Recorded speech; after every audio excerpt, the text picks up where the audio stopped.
pengobatan seperti ini di cover BPJS boten sih dok sebenarnya? Ya, kalau Atau untuk asuransi yang lainnya? ya betul. Jadi beruntungnya BPJS sudah mengcover untuk Ya. terapi-terapi anak dan remaja seperti itu. Jadi nanti alurnya ya memang dari vaskes pertama dulu, Ya vaskes dari 1. vaskes pertama. Kemudian dirujuk ke RSUD Sudah ada Blora. Blora. Ya.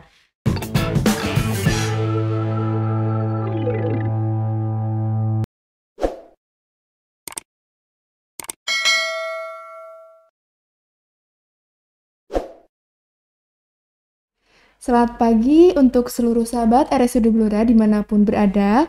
Pada kesempatan kali ini, dari bagian pelayanan RSUD Blora akan menghadirkan talk show yang dikemas dalam bentuk podcast untuk pertama kalinya.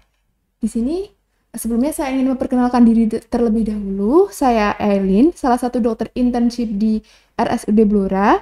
Dan di sini saya tidak sendirian, sudah hadir bersama kami, yaitu Dr. Prima Kusumastuti, spesialis kedokteran jiwa, salah satu psikiater di RSUD Blora. Bagaimana kabarnya dokter? Baik, Dokter Eileen. Baik, alhamdulillah. Baik, begini dok, jadi untuk pertama kalinya RSUD Blora menghadirkan podcast nih dok. Untuk kali ini sebenarnya kita akan membahas apa sih dok?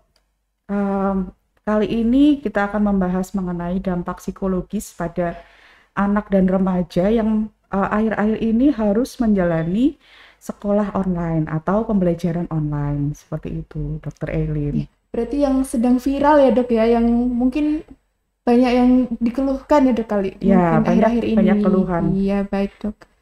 Berarti kita langsung aja nih dok untuk tanya jawab kali ini. Baik. Dok, sebenarnya pembelajaran online ini kan ada dampak positif dan negatifnya ya dok. Boleh diceritakan ke kami semua dok untuk dampak positifnya sebenarnya apa saja sih dok? Baik, Dokter Eileen. Sebetulnya pembelajaran online ini sebetulnya juga banyak dampak positifnya ya, gitu. Mungkin masih baru setelah pandemi ini, tapi ternyata setelah kita jalani selama kurang lebih 2 tahun ini, banyak yang mendapatkan dampak positifnya. Salah satunya yang paling bermanfaat adalah fleksibilitas dalam hal tempat dan waktu. Jadi tempat dan waktu tidak terbatas, tidak harus di sekolah, tidak harus di kampus, tidak harus di tempat-tempat pembelajaran yang formal, di rumah pun bisa, di kafe pun bisa, seperti itu. Jadi itu bermanfaat untuk anak-anak yang belajar online, yang dia itu ingin berkreativitas di rumah atau di tempat-tempat lain seperti itu. Dan juga tentu saja dalam hal waktu ya, karena waktunya jadi lebih fleksibel seperti itu. Kemudian setelah itu juga jadi lebih hemat karena kita jadi memotong biaya transportasi, kemudian memotong biaya kalau misalnya ada yang harus ngekos seperti itu. Jadi dari jarak jauh di rumah sendiri juga dia bisa bersekolah seperti itu. Kemudian ada juga interaksi dengan keluarga jadi lebih optimal karena sekolahnya bisa diawasi langsung oleh orang tua. Seperti itu. Orang tua yang tadinya tidak tahu bagaimana anak bersekolah di sekolahnya gitu, sekarang jadi tahu, oh ternyata ini kesulitannya, oh ternyata ini toh yang dilakukan anak-anak saya di sekolah atau di kampus seperti itu. Gitu. Jadi interaksi dengan keluarga lebih bagus, orang tua bisa mengawasi langsung seperti itu. Kemudian anak-anak sekarang jadi tidak tergantung pada pengajarnya, karena mereka jadi mempunyai kreativitas tanpa batas. Jadi kreativitasnya jadi tidak terbatas pada sarana dan prasarana yang hanya ada di sekolah atau di kampus. Mereka bisa menggunakan segala sesuatu yang ada di rumah. Seperti itu. Terus kemudian juga jadi anak-anak lebih mandiri, lebih punya kreativitas, dan juga dia jadi tidak terbatas dengan ketika kita, terutama ini ya, ketika kita jaraknya jauh, misalnya yang satu di desa, yang satunya di kota, itu jadi menurunkan gap antara tingkat pendidikan yang di desa dengan yang di kota. Cuman itu mungkin memang jangka panjang ya, gitu. Ya, jadi anak-anak yang di desa, anak-anak yang di pelosok, yang di daerah itu tetap bisa kuliah dengan cara online seperti itu. Jadi tidak ketinggalan mengenai pengetahuannya. Seperti itu Dokter Elin. Betul juga ya dok, walaupun terbatas sinyal ya dok, tapi kan Ya, gimana caranya nih dapat sinyal kan merangsang kreativitas lagi. ya betul. Lagi-lagi tetap Tetap harus mencari-cari ya dok mencari ya, cara gitu. walaupun ada ya. Ya, jadi model adaptasinya anak-anak juga jadi lebih bagus seperti itu. Dok. Baik. Siap dokter. Untuk dampak positif kan juga banyak ya dok. Selain dampak positif pasti ada negatifnya ya dok. Tentu saja selain positifnya banyak, negatifnya juga banyak. Apa aja sih dok sebenarnya? Ya, dampak negatifnya sekolah online atau pembelajaran online itu juga cukup banyak ya Dokter Elin ya. Jadi yang pertama pasti biasanya terutama untuk menengah ke bawah itu adalah yang berhubungan dengan gadget. Jadi berhubungan dengan dia harus apa namanya membeli sesuatu yang sebelumnya mungkin dipikirkan tidak penting gitu. Mungkin handphone, laptop dengan spesifikasi tertentu seperti itu, harus beli kuota gitu. Jadi beberapa orang merasa sekolah online mungkin bisa murah memangkas uang transportasi, tapi mahal juga nih karena dia harus beli kuota, dia harus beli gadget seperti itu gitu. Kemudian minim interaksi sosial. Jadi interaksi sosial itu kan sebetulnya dibutuhkan ya, terutama untuk anak dan remaja. Kita tidak bisa menggantikan interaksi sosial langsung dengan interaksi sosial di teknologi. Sejauh ini ya, gitu. Jadi interaksi sosialnya kurang. Jadi hubungan sosial antara guru dengan murid, antara murid satu dengan murid lainnya, dengan petugas-petugas sekolah dan sebagainya, itu jadi minim seperti itu. Terus privasinya jadi kurang. Jadi yang tadinya sekolah kita terbatas jam sekian sampai jam sekian, sekarang seakan-akan kita jadi 24 jam harus siap. Mengumpulkan tugas paling lambat jam 4 sore, jam 8 malam, jam 12 dan sebagainya. Jadinya seakan-akan kita tidak punya ruang dan waktu untuk pribadi gitu, untuk hal-hal yang bersifatnya pribadi seperti itu, karena kesannya kita harus melakukan tugas itu 24 jam sehingga efeknya jadinya kita kelelahan secara mental gitu. Jadi ada anak-anak tertentu yang dia akhirnya selain fisik ya, fisik pasti mata terpengaruh, postur terpengaruh. Kemudian dia juga jadi kurang gerak, mungkin dia jadi gemuk, terus kemudian dia jadi kurang olahraga, badannya sakit semua. Mager gitu ya dok istilahnya. Iya mager. Kemudian mempengaruhi mood juga kan, mempengaruhi suasana perasaan kita. Kalau kita kelelahan secara mental, sekolah terus-menerus, tugasnya banyak, akhirnya nggak optimal pengerjaannya. Akhirnya jam tidurnya bergeser, jam makannya bergeser seperti itu. Jadi secara privasi kita kadang-kadang jadi terganggu seperti itu. Kemudian ada penggunaan internet yang kadang-kadang orang tua itu tidak bisa mengawasi terus-menerus, sehingga bisa berlebihan. Misalnya akhirnya dia main video games yang terlalu lama. Kemudian dia buka situs-situs yang sebetulnya harusnya dia tidak gunakan untuk sekolah, seperti itu. Jadi kita kan nggak bisa, orang tua tidak bisa mengawasi 24 jam sehingga penggunaan internet, nah itu kita tidak tahu batasannya seperti itu. Kemudian ada hal-hal, ada pelajaran-pelajaran tertentu yang tidak bisa dipelajari secara online. Jadi misalnya terutama anak-anak SMK, anak-anak akademi, anak-anak yang harusnya praktek seperti itu tidak bisa kan dilakukan secara online gitu. Harusnya praktek ini di rumah terus gimana gitu ya? Ya betul. Apalagi kalau misalnya aktivitasnya atau alatnya itu terbatas harus di sekolah gitu. Untuk alat-alat berat atau mungkin harus diajari secara langsung oleh gurunya, itu akan sangat menyulitkan untuk anak-anak sehingga skillnya dia jadi terbatas. Kurang juga ya dok. Ya, dibandingkan dengan anak-anak yang sekolah secara langsung, secara langsung seperti itu Dokter Elin. Gitu. Berarti untuk dampak negatifnya ini sebenarnya bisa dicegah tidak sih dok sebenarnya? Ya, jadi sebetulnya dampak negatif ini mungkin bisa dicegah ya, kalau dicegah mungkin tidak secara langsung, tapi mungkin bisa diperkecil gitu Oke. kemungkinannya gitu. Eh, Seperti itu Dokter Ewin. Berarti pencegahan dari orang tua untuk pembelajaran, efek-efek negatif dari pembelajaran daring ini apa saja dok yang bisa dilakukan? Mungkin nanti sahabat-sahabat RSUD Blora yang anaknya sekolah daring, terus butuh tips-tips gitu dok pencegahannya. Ya, sebetulnya sekolah daring ini bisa kita manfaatkan secara optimal untuk eh, apa namanya untuk dalam kondisi seperti ini ya, daripada nggak sekolah Iya gitu. betul dok. Heeh. Eh, yang pertama kita mungkin harus memisahkan antara ruangan untuk sekolah atau untuk Iya kerja iya dengan dok. ruangan tempat tidur atau ruang tempat yang lain Iya seperti iya itu. Karena kondisi sekolah itu kan sama seperti kita di kelas, kita butuh konsentrasi yang tinggi, kita butuh ruangan yang tenang, suhu yang menyenangkan, suhu yang pas iya gitu. benar dok.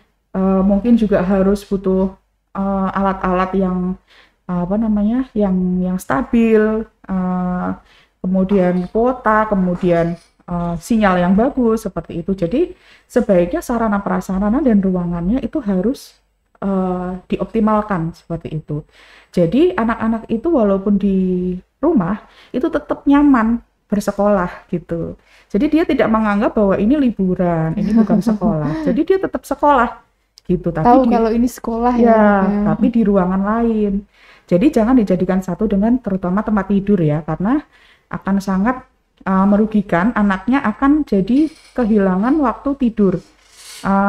Waktu jam tidurnya bisa bergeser dan sebagainya. Jadi ngerjakan tugas di ruangan lain juga seperti itu. Iya dok.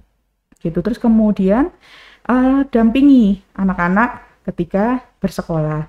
Kalau tidak bisa mendampingi ya kita minta bantuan orang lain untuk memantau seperti itu. Terus kemudian eh, batasi informasi yang tidak perlu. Jadi seperti jadi ini kan ada gadget, ada laptop, di situ ada banyak aplikasi. Kalau misalkan di situ ada YouTube, YouTube yang untuk anak-anak aja yang di ini, yang lainnya YouTube di blok Kids gitu ya misalnya dok ya. seperti Misal itu. memang umur anak-anak ya dok ya yang Ya, kids itu. ya karena ada sekarang kan YouTube bisa untuk anak-anak Ya aja. betul dok. Betul. Taruh apa namanya aplikasinya dibikin untuk anak-anak aja. Kemudian uninstall aplikasi-aplikasi yang tidak perlu gitu. Jadi supaya anak-anak tidak ngeklik itu secara tidak sengaja maupun Iya. sengaja gitu. Kalau untuk aplikasi-aplikasi yang ternyata masih diperlukan, bisa diberi password Ya gitu. betul dok. Betul. Ya, nah gadget kalau misalkan sudah tidak dipakai, dimatikan dan disimpan. Harus tegas ya dok ya. Ya, disimpan. Udah nggak sekolah nih, simpan aja. Kemudian aktivitas yang lain seperti itu. Ya, terus kemudian di masa sekolah online ini kan banyak informasi yang mungkin harus dikonfirmasi langsung. Jadi Kak, seperti kita ngobrol langsung yang kita bisa apa gimana gitu. Nah, ini setiap kali ada informasi yang kira-kira tidak dimengerti atau tidak jelas, langsung konfirmasi, telepon Ya. atau langsung chat seperti itu. Jadi supaya tidak terjadi kesalahpahaman mungkin dari pihak sekolah atau pihak guru, supaya anaknya juga nyaman Iya seperti betul itu. dok. Berikan tanggung jawab kepada anak untuk bisa memandirikan dirinya sendiri. Karena Ya. kadang-kadang ketika sekolah di rumah, orang tua jadi berpengaruh penuh nih gitu. Karena nggak sabar anaknya lelet gitu kan, nggak tahu tugasnya apa, orang tuanya jadi ambil alih gitu. Ya. Tanya sama gurunya, gimana Bu besok apa tugasnya gini-gini, yang nyiapin orang tuanya. No, Oh jadi iya harus dok. dimandirikan. Suruh anaknya hubungi gurunya sendiri, nyiapin tugasnya sendiri, seperti itu. Jika memang dia ada kurangnya ya biar aja dihukum sama gurunya, biar aja diberi punishment supaya dia tanggung jawab. Seperti itu. Gitu. Terus kemudian untuk yang hal-hal yang bersifat praktek ya mungkin di harus diberikan fasilitas atau mungkin harus diberikan jam tambahan di saat di sekolah seminggu sekali atau seperti apa. Jadi dimodifikasi model pelajarannya seperti itu supaya anak-anak tidak tertinggal dengan skill Ya betul seperti dok. itu. Itu Dokter Elin. Terus kemudian untuk interaksi sosial juga anak-anak juga apa namanya dibiasakan untuk berinteraksi dengan orang lain sama seperti ketika sekolah offline seperti itu. Jadi tetap dikondisikan seolah-olah nih mereka tetap sekolah yang ya kayak sekolah yang dulunya gitu ya Dok ya. Ya, Seperti biasa. betul, gitu. Terus kemudian orang tua juga jangan membanding-bandingkan. Dulu mama seperti ini gitu. Jangan. Jadi zaman dulu sama zaman sekarang berbeda. Beda ya, Jadi Dok. jangan Iya. dibanding-bandingkan. Kemudian hindari untuk kata-kata yang sifatnya negatif terhadap apa yang dilakukan anak. Zaman sekarang sekolah ngabisin kuota. Zaman sekarang no. Jadi jangan diberikan ungkapan-ungkapan negatif sehingga anak juga jadi merasa moodnya jadi jelek Iya ya gitu. Dok. Puji kalau dia sudah mengerjakan tugas, kemudian ajari untuk bersyukur misalnya. Ya sekarang masih untung kita sekarang masih sehat, Iya masih bisa benar. sekolah pakai gadget, masih bisa kumpul di rumah sama keluarga. Jadi anak-anak merasa moodnya terjaga gitu, Bagus suasana gitu. perasaannya terjaga. Kemudian lakukan interaksi yang positif dengan teknologi gitu. Misalnya gimana? Interaksi yang positif dengan teknologi itu misalnya kan anak itu di rumah kalau sekolah mudah bosan ya. Betul, betul, betul. Nah, mudah bosan kan dibandingkan dengan di sekolah yang banyak Betul. aktivitasnya gitu. Jadi ajak anak untuk pancing untuk melakukan sesuatu yang positif dengan teknologi, misalnya ajak olahraga dengan panduan YouTube. Iya ya. Terus habis itu bisa yuk kita masak-masak, cari referensi masakan di sosial media. Ajak anak untuk mungkin jualan kecil-kecilan di sosial media, iya, jadi saya kreativitasnya Dok. terbangun. Terus kemudian juga jangan lupa untuk memahami anak dari game yang dia mainkan. Gitu, karena game yang dia mainkan itu mencerminkan diri anak. Seperti itu. Iya, Dok. Kita harus masuk dan kamu lagi main apa sih? Gitu, lagi main game apa? Gamenya seperti apa? Kalau bisa kita ikut di dalamnya gitu. seperti itu, walaupun game tersebut kalau bisa jangan dimainkan terlalu sering, terlalu lama seperti itu. Jadi anak merasa orang tuanya mengerti dirinya gitu. Dan dari situ sebetulnya kita bisa mengetahui kalau anak tersebut bermasalah. Iya, Gitu. betul. Misalnya dia main game kekerasan. Dia main game yang berbau porno seperti itu. Itu kita tahu ada masalah di situ. Iya, bisa Ya, Dok. seperti itu, Dokter Elin. Ya. Siap Dokter. Untuk tanda-tanda anak mengalami gangguan perasaan, emosi, sama tingkah laku karena dampak-dampak negatif nih, apa saja sih Dok yang perlu kita kenali Dok? Yang mungkin orang tua perlu mengenali nih, anak saya nih sudah ada gangguan nih kesini atau belum, atau bagaimana Dok? Ya, jadi begini Dokter Elin, gangguan atau masalah psikologis atau masalah jiwa pada anak itu sebetulnya kompleks. Ya. Kompleks dan sulit untuk teridentifikasi. Kenapa? Karena gejalanya tidak khas dibandingkan dengan gejala pada orang dewasa. Ya, betul Dok. Itu pada anak-anak itu sangat sulit teridentifikasi karena gejalanya tidak khas. Jadi bisa jadi anak itu hanya mengalami 1 atau 2 gejala, tapi ternyata itu memengaruhi seluruh kehidupannya. Seperti itu. Jadi ada banyak sebetulnya gejalanya. Yang paling sering ketahuan itu ketika dia tidak mau atau tidak mampu bersekolah. Tidak mampu melakukan pembelajaran, tidak mampu melakukan tugas seperti itu. Kemudian tidak bisa melakukan interaksi sosial. Kemudian untuk makannya susah, pilih-pilih. Iya ya Dok ya. Makan pilih-pilih aja itu sudah merupakan gangguan psikologis pada Tanda-tanda ya anak. Dok. Ya. Kemudian gangguan fungsi tidur, gangguan fungsi berjalan, bermain. Kalau untuk anak-anak yang masih kecil, itu juga salah satu yang harus diperiksakan. Seperti itu. Jangan sampai sudah gede, ternyata baru ketahuannya terlambat. Seperti itu. Sampai untuk hal-hal yang bersifat agresif. Jadi dia agresif terhadap teman, agresif terhadap binatang, dan diri sendiri. Seperti itu. Kemudian ada juga yang hanya seperti ini, moodnya naik turun. Terus kemudian dia hanya mengurung diri, seperti itu, tidak mau berinteraksi, tidak punya teman. Kemudian nge-game terus-terusan, sampai penggunaan internet yang berlebihan, sampai dia kecanduan internet,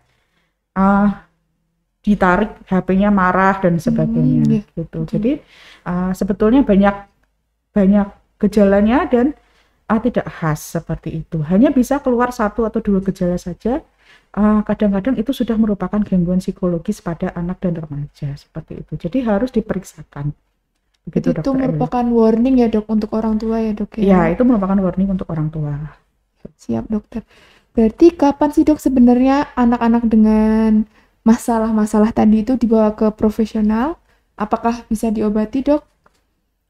Iya, biasanya kami menyarankan untuk dibawa ketika gejala tersebut menetap, mengganggu dan menetap lebih dari 2 minggu, gitu. 2 minggu dok. Jadi ketika 2 minggu terus menerus, jangan didiamkan saja, langsung dibawa. Supaya mudah untuk diterapi.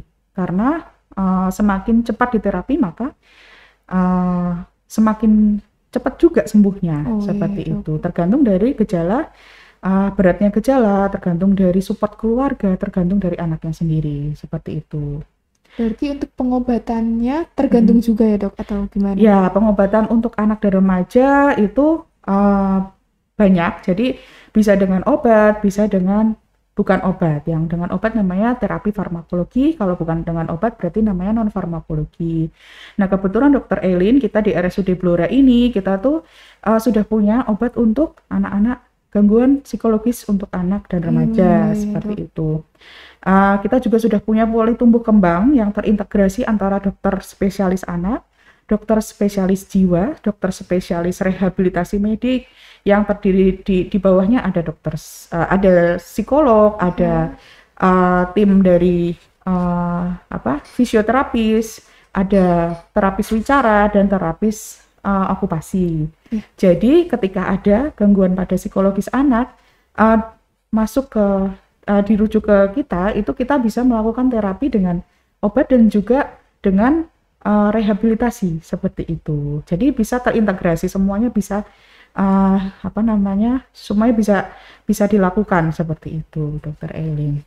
Berarti dibawa ke RSUD Blora bisa mendapatkan pengobatan yang lengkap dan terintegrasi ya dok ya? Ya, betul. Untuk pengobatan seperti ini di cover BPJS boten sih dok sebenarnya? Ya, kalau untuk atau asuransi yang lainnya? Ya, betul. Jadi beruntungnya BPJS sudah mengcover untuk terapi-terapi anak dan remaja seperti itu. Jadi nanti alurnya ya memang dari vaskes pertama dulu, Ya, vaskes dari 1. vaskes pertama. Kemudian dirujuk ke RSUD Blora. Ya, jadi sejauh ini vaskes pertama kita itu puskesmas, dokter-dokter di vaskes pertama, dokter-dokter keluarga itu sudah sangat memahami, sudah tahu, sudah pinter-pinter nih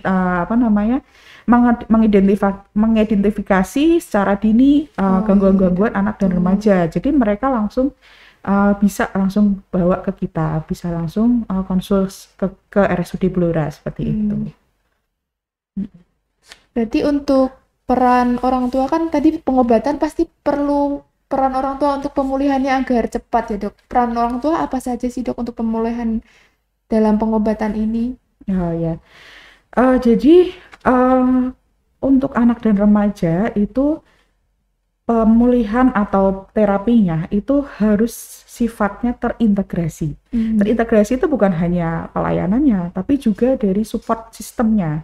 Dari support system support system itu kan ada keluarga, ada sekolah, ada lingkungan seperti itu. Karena untuk mengidentifikasi gangguan itu juga harus dari 3 itu. Dari keluarga, dari lingkungan, dari sekolah. Makanya beda sama orang dewasa gitu. Agak lebih sulit gitu. Dan katanya untuk mengobati anak itu orang tuanya itu harus diobati dulu. Itu kalau kata guru saya ya. Ya, karena hampir sebagian besar gangguan pada anak itu berasal dari orang tua atau lingkungannya, pengasuhnya. Seperti itu. Jadi sangat besar itu peran serta orang tua untuk membangun atau untuk mempercepat terapi anak ini gitu. Kalau misalkan memang dia mempunyai gangguan seperti itu. Jadi yang pertama, orang tua itu diharapkan bisa mengidentifikasi dulu sebetulnya apa sih faktor resikonya gitu. Karena faktor resiko gangguan psikologis pada anak itu banyak. Jadi pertama dari genetik, pasti. Pasti ya dok. Ada riwayat gangguan emosi atau gangguan psikologis pada orang tua, pada keluarga, itu pasti berpengaruh terhadap anak. Kemudian juga dari riwayat kehamilan, riwayat kelahiran, apakah ada gangguan di situ. Kemudian riwayat perkembangan, karena kalau misalkan anaknya sudah agak gede, kita kan harus tahu tuh riwayat dari sejak umur 0, 1, 2 gitu. Betul, dok. Paling enak kalau orang tuanya sudah punya anak lebih dari satu, karena dia bisa membandingkan kakak sama adik, kok beda seperti itu. Jadi dia lebih objektif. Jadi dia akan diharapkan bisa mencatat apa sih yang kira-kira janggal dari anak ini, Ya, dok, ya, bisa. supaya nanti pada saat terapi kita lebih mudah gitu merinci, merunut kira-kira gangguannya dari mana letaknya gitu. Terus kemudian apakah ada ketimpangan pola asuh. Ketimpangan pola asuh ini yang sebetulnya sepertinya sepele, tapi yang paling sering menyebabkan gangguan. Jadi pola asuh yang berbeda antara ibu dan ayah, nenek dan kakek. Misalnya ibunya orangnya tegas, tapi neneknya orangnya Penyayang, santai. Sehingga ketika nanti anaknya harus tidur jam 9, neneknya udah nggak apa, jam 10 nggak apa-apa. Itu akan terjadi gangguan psikologis pada anak, seperti itu. Kemudian ada juga diidentifikasi apakah ada perubahan pada lingkungan, misalnya kematian orang tua yang dicintai atau orang terdekat, kematian pengasuhnya yang dipecat, atau misalkan perceraian bapak atau ibunya menikah lagi, atau neneknya pergi jauh dan sebagainya. Itu harus diidentifikasi supaya kita tahu itu salah satu faktor risikonya juga, seperti itu. Begitu Dokter Elin. Jadi yang pertama itu. Kemudian juga dicek di sekolah ada masalah atau tidak. Mungkin dibully atau dia membuli gitu. Banyak ya dok fenomena bullying. Ya gitu. Untuk di situ jangan dijudge. Jadi kalau sudah ditemukan gitu, jangan dijudge. Oh ini gara-gara sekolahnya, oh ini gara-gara neneknya. Enggak. Jadi dicatat aja, nggak usah dijudge seperti itu. Nah kalau ketika sudah datang ke terapis, kemudian kita sudah dilakukan pemeriksaan dan pulang, pasti akan kontrol lagi, pasti akan dilakukan terapi secara rutin seperti itu. Nah, sepanjang itu orang tua harus mendukung anak di saat dia dalam masa-masa sulit seperti itu. Terus kemudian orang tua juga harus memahami kondisinya. Dia harus memodifikasi mungkin pola asuh, ya dok. memodifikasi pola asuh, kemudian mendukung dia dalam hal mungkin kalau minum obat ya harus minum obat rutin, seperti itu. Otomatis kan orang tua harus mengantar. Iya ya dok itu. Ya itu kadang-kadang berat untuk orang tua karena terapi untuk anak kadang-kadang tidak hanya obat tapi rehabilitasi. Betul, dok. Itu seminggu mungkin harus 2 kali. 2 kali ya dok ya. Itu harus telaten. Gitu. Jadi dukungan orang tua itu sangat penting Dokter Elin. Untuk yang lain-lainnya gizi juga harus diperbaiki karena ketika gizinya buruk maka anaknya juga sulit untuk diterapi. Gitu. Ya, seperti itu untuk dukungan orang tua. Orang tua ya dok. Iya.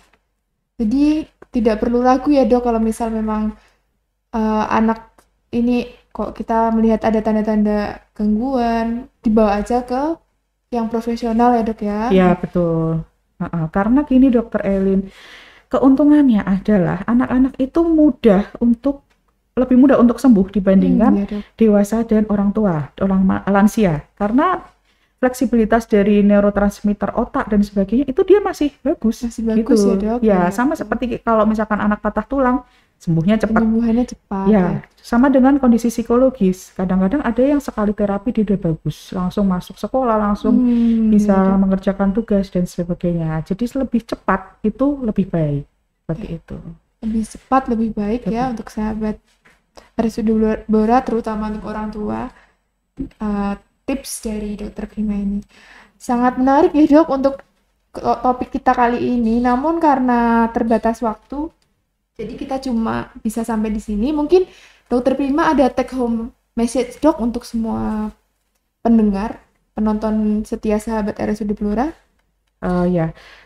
Untuk bapak ibu, guru-guru atau mungkin para yang terlibat dalam sekolah online gitu, mungkin yang terlibat dalam pertumbuhan dan perkembangan anak-anak itu Monggo silahkan jika memang ingin berkonsultasi dengan kita untuk mengenai pertumbuhan dan perkembangan anak. Memang di masa pandemi ini uh, uh, pertumbuhan dan perkembangan itu berbeda dengan yang sebelumnya, yang sebelum pandemi. Jadi kadang-kadang orang-orang yang merasa awam, yang merasa tidak tahu seperti itu, kita bisa berdiskusi seperti itu, Dokter Elin gitu, dan tidak usah ragu. Kalaupun memang merasa belum membutuhkan obat, tidak ada masalah, kita bisa berkonsultasi, bisa konseling seperti itu. Jadi monggo silahkan seperti itu, dan segera dilakukan jika memang menemukan hal-hal yang kira-kira berbeda dari biasanya pada anak-anak